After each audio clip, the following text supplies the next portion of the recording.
तो गाइस आज मेरे साथ है मेरा दोस्त चेतन भाई। आजा भाई। तो आज हम बात करने जा रहे हैं part time jobs in Ottawa और ओंटारियो में जो कौन सी जॉब्स अवेलेबल हैं। सबसे पहले हम डिस्कस करेंगे जो कौन सी कॉमन जॉब्स हैं जो स्टूडेंट्स यहाँ पे कर सकते हैं $16 और $14 मिनिमम वेज पे।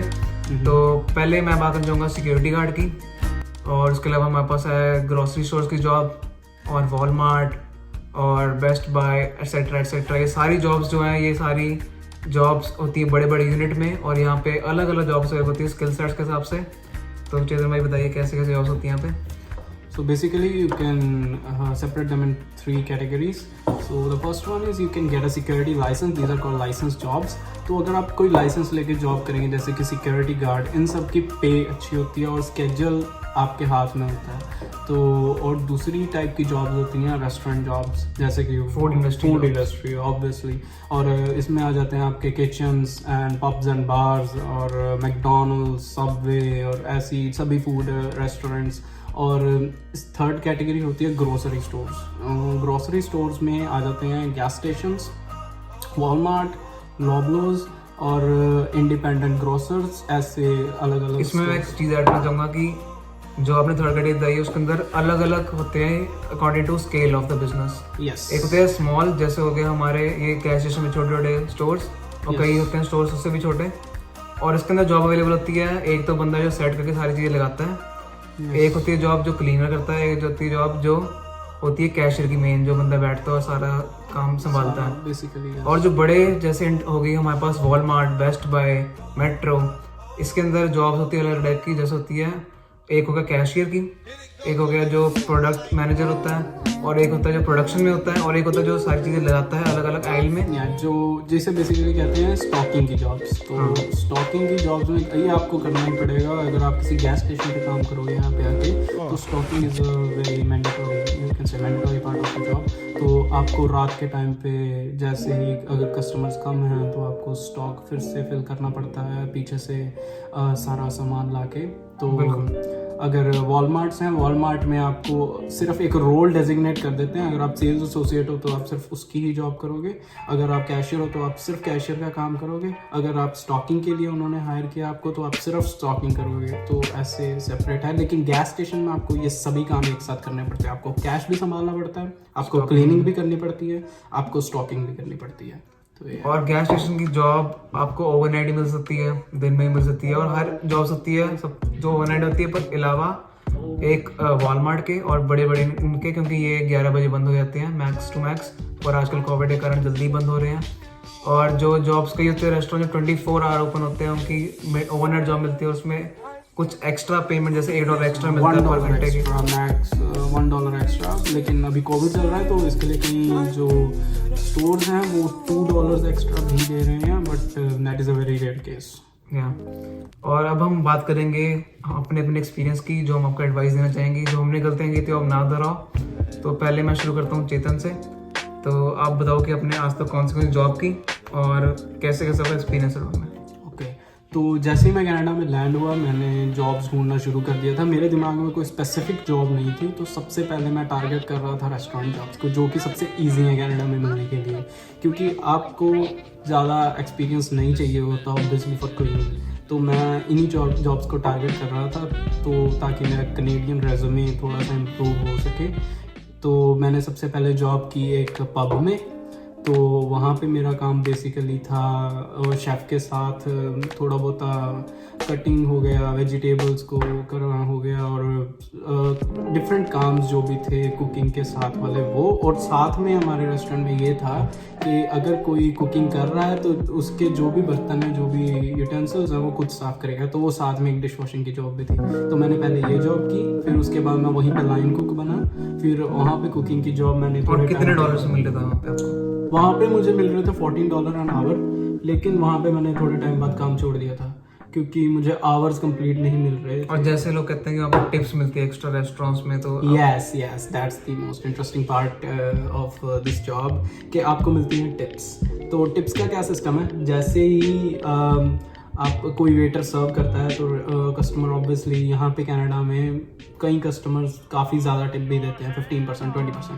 तो eight the end of the day क्या होता था, हमारे जैसे ही टिप्स इकट्ठी होती थी एक बड़े बाउल में, तो शेफ़ जो होता था वो सबको अपने हिसाब से जो जितना डिज़र्विंग था डिस्ट्रीब्यूट कर देता था। तो eight the end of the month मेरा एक्स्ट्रा 150 और $200 के आसपास बन जाता था। या so that was interesting part, but मुझे आवर्स नहीं मिल रहे थे, इसलिए जॉब छोड़ी। इसलिए मैंने जॉब छोड़ी। मुझे आवर्स मिल रहे थे 9-8 आवर्स अ वीक, और कई बार तो मुझे सिर्फ 4 आवर्स अ वीक भी मिल रहे थे। तो आपने फिर कौन सी जॉब की? उसके बाद मैंने सोचा कि सिक्योरिटी का लाइसेंस बनाया जाए। That was a very good step. So मैंने सिक्योरिटी का लाइसेंस बनाया। तो मीनवाइल मैंने गैस स्टेशंस पे अप्लाई करना शुरू किया। तो मैंने ऐसे ही किसी भी मतलब जॉब्स को अप्लाई नहीं किया, मैं टारगेट कर रहा था स्पेसिफिक कैटेगरी को, जो मैं आपको 3 कैटेगरी बताई उनमें से। तो मैं फिर ग्रोसरी स्टोर को टारगेट कर रहा था। तो मुझे गैस स्टेशन पे जॉब मिली। मैंने वहाँ पे ऑलमोस्ट 4 या 5 महीने काम किया। कौन से गैस स्टेशन? मैंने एसओ गैस स्टेशन पे काम किया, उसके साथ क्विकी एक ग्रोसरी स्टोर है, और एसओ वो है कंपनी जो उसके गैस प्रोवाइड करती है। और वहाँ पे फुल आवर्स मिल रहे थे? वहाँ पे मुझे पूरे आवर्स मिले। और क्या बेनिफिट्स था रेस्टोरेंट से, और इसमें क्या फ़र्क है?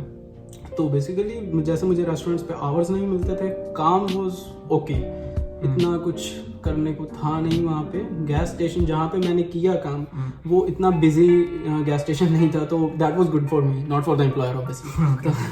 तो मैंने वहाँ पे काम किया, जो कि बहुत ही रिलैक्सिंग काम था। मोस्ट ऑफ द टाइम मैं कैश पे रहता था। At the end of the night I had to do some cleaning and फिर रीस्टॉकिंग, और ये सब काम करना इज लाइक ईजी पार्ट, क्योंकि वो एक छोटा गैस स्टेशन था, तो stocking was very very less. So मुझे ऑलमोस्ट लगता थे 1 या 1.5 घंटा स्टॉकिंग करने में, आधा घंटा क्लीनिंग करने में, और उसके बाद कैश पे बैठे रहता था, क्योंकि मेरी ओवरनाइट शिफ्ट थी, तो मुझे $1 एक्स्ट्रा भी मिलता था। यही बात है। I was getting $15 an hour there. So उसके बाद मैंने वो जॉब छोड़ी, क्योंकि मेरा ऑब्वियसली सिक्योरिटी का लाइसेंस बन गया था। तो और एक और पार्ट उस जॉब छोड़ने का मेरा ये था कि पैंडेमिक की वजह से वहाँ पे भी मेरे आवर्स कम हो गए थे।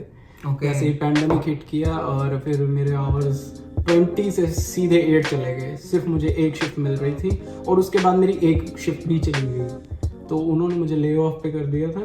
तो थैंक्स टू कनेडियन गवर्नमेंट, तो मुझे बेनिफिट्स मिल गए थे। यही है सर। यस, या definitely. And if you want a video on CRB separately, so we can make that also. और guys, यही जो इम्पोर्टेंस उन्होंने बताई सिक्योरिटी लाइसेंस की, वो आपको मैं अपनी स्टोरी में बताता हूँ कि मैं जब इधर आया तो मैंने सबसे पहले की जॉब वेंडीज़ में। जैसे उन्होंने की फास्ट फूड में, मैंने भी 2 महीने की वेंडीज़ पे, पर वहाँ पे सही मैनेजमेंट नहीं लगी मेरे को, इसलिए मैं छोड़ दी जॉब।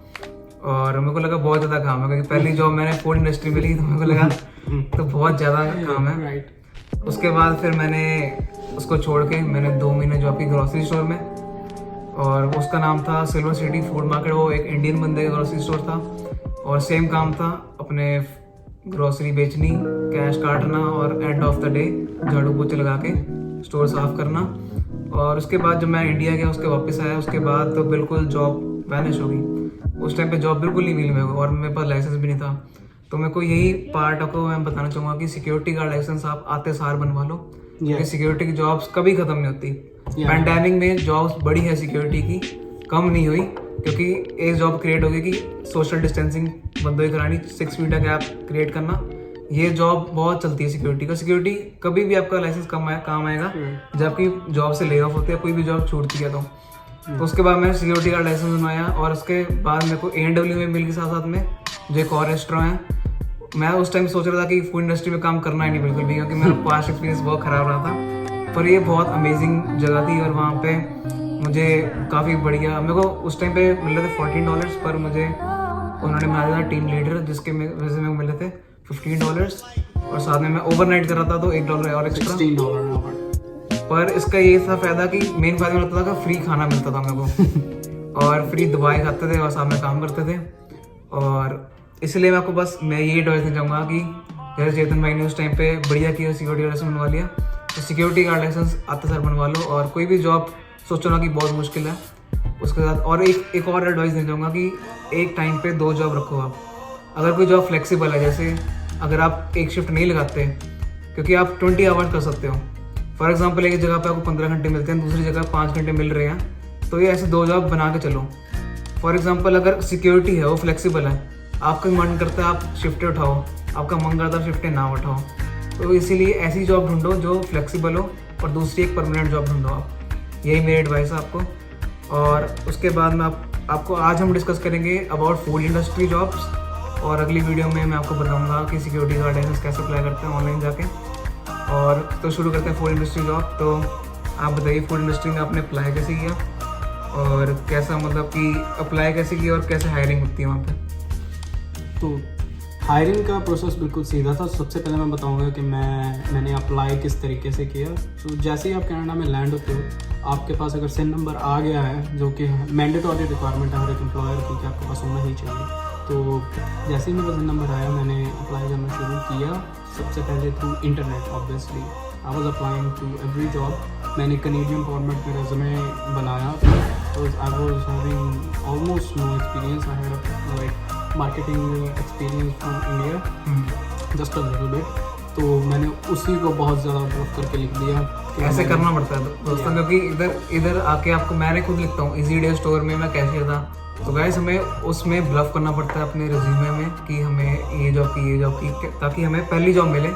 जब पहली जॉब मिली उसका एक्सपीरियंस काउंट हो गया, उसके बाद कैनेडियन एक्सपीरियंस काउंट हो चुका है, फिर आपको सेकंड जॉब में इजीर हो गया। किसी भी जॉब का एक्सपीरियंस है लाइक थोड़ा बहुत भी, तो आप उसे थोड़ा सा ब्लफ करके लिखिए इंटरनेट पे। उसके बाद में पॉइंट सर्च कीजिए। पॉइंट सर्च करने के बाद आप थोड़ा बहुत उसको एक्सटेंड करके लिख दीजिए पॉइंट्स के। मैंने ऐसे काम किया। मैं अगर मान लीजिए आप सेल्स करते थे तो आप बताइए मुझे कस्टमर से बात करना आता है, मुझे कस्टमर से डील करना आता है, मुझे नेगोशिएट करना आता है। सिर्फ ये नहीं लिखना कि मुझे मार्केटिंग आती है, कम्युनिकेशन स्किल्स, कस्टमर सर्विस, ऐसे स्किल्स भी लिखने पड़ते हैं। रिज्यूमे जितना बढ़िया हो उतना ज़्यादा चांस होता है हायर होने के पहली जॉब में। तो आपका रेज्यूमे बहुत इंपॉर्टेंट है। मैंने ऐसे ही इंडीड से अप्लाई किया। इंडीड से मैंने ऑलमोस्ट 30 to 50 जॉब्स में अप्लाई किया था। मैंने 100 में किया, तब जाके मेरे को 2 दिन में आया। मैं जैसे अगस्त में लैंड हुआ था, तो मैंने अगस्त मान लीजिए 12 अगस्त को लैंड हुआ था, तो मैंने 15 या 16 को अपना रेज्यूमे तैयार किया और उसके बाद मैंने अप्लाई करना शुरू कर दिया था 16 और 17 के बाद ही। और मुझे कॉल आ गया था 26 को आई गेस। तो 26 को मुझे कॉल आ गया था कि मतलब 10 ऑलमोस्ट 10 डेज लग गए थे। तो मैं सिर्फ ऑनलाइन अप्लाई नहीं कर रहा था, अब सेकंड पार्ट था मैं इन स्टोर भी कर रहा था अप्लाई। मतलब जा जाकर रिज्यूमे देने जाते। मैंने सबसे पहले गूगल में देखा रेस्टोरेंट्स नियर मी, तो वो बहुत ही ज़्यादा हेल्पफुल था। Google was very helpful. तो मैंने सबसे पहले क्या किया, मैंने उसके रेज्यूमेज के ऑलमोस्ट 100 प्रिंट्स निकलवाए कॉलेज से।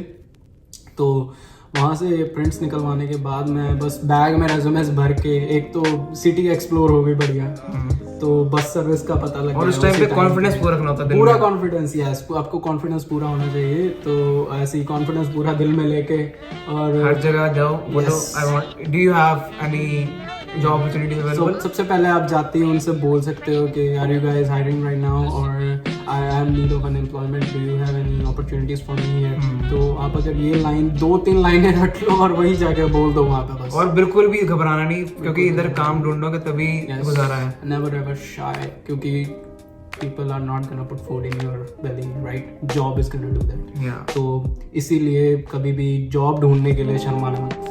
That's the thing.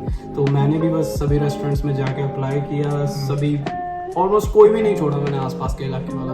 दूर मैं इसलिए नहीं कर रहा था क्योंकि मेरे पास कार नहीं थी ऑब्वियसली, और बस काफ़ी ज़्यादा फर्क पड़ता है क्योंकि और 3-4 दिन घूमने के बाद मुझे पता लग गया था कि बसेस इतनी दूर नहीं जाती, तो कम्यूट करना बहुत मुश्किल है। तो इसीलिए बिकॉज टाइम इज मनी। क्योंकि मैंने एक ऐसी जॉब की थी बीच में क्रॉसिंग गार्ड की, जिसमें 2 घंटे आता था, 1 घंटे की शिफ्ट लगाता था, फिर 2 घंटे वापस आता था, which is total waste. Right. तो ऐसा बहुत लोगों के साथ होता है, तो आप ऐसा मत कीजिएगा, ये एक मिस्टेक है। बहुत ज़्यादा दूर मत ढूंढिएगा, थोड़ा सा दूर अगर आपको मिलती है थोड़े टाइम के लिए करिए और नेक्स्ट जॉब पे जंप कर जाइए। यहाँ पे जॉब्स में जंप करना बहुत कॉमन है और ये कोई बुरी बात नहीं है। तो ओवरऑल मैं कहना चाहूँगा फूड इंडस्ट्री जो है वो बहुत बढ़िया है, और इसके अंदर ये आपको मेन बेनिफिट है कि आपको फूड फ्री मिलता है या फिर डिस्काउंट मिलता है। उसके अलावा जॉब टफ होती है पर इससे स्किल सेट बनता है आपका कस्टमर सर्विस का और फूड इंडस्ट्री का, जो बहुत आगे बेनिफिशियल है। तो आज की वीडियो को हम इधर ही समाप्त करेंगे और अगली वीडियो में आपको बताऊंगा कि सिक्योरिटी गार्ड लाइसेंस कैसे अप्लाई करते हैं, जो मेन चीज़ है। और तब तक के लिए stay tuned and see you in the next video. Bye bye.